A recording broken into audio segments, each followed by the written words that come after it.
Hi guys, welcome to my YouTube channel. In this video I'll be talking about how to tag all followers on Facebook page. So if you want to tag all followers on Facebook page, this is what you have to do.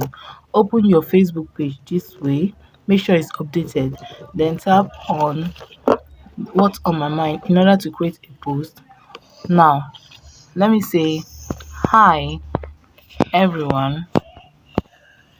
Sorry, hi everyone.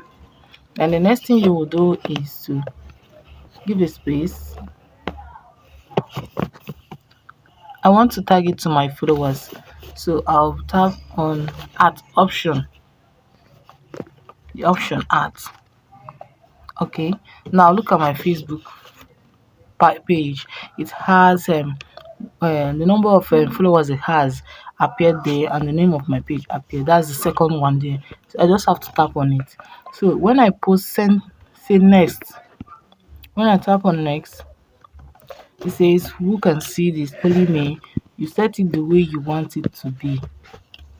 Then tap on post. You tap on post, so it's going to be posted and all my followers will be tagged to this. So I don't want to boost it now, I just have to tap on not now. So this will be tagged to all my followers. So guys, I hope this video was helpful. If it was, give me a thumbs up and hit the notification bell to always get notified anytime I upload a video. Thanks for watching.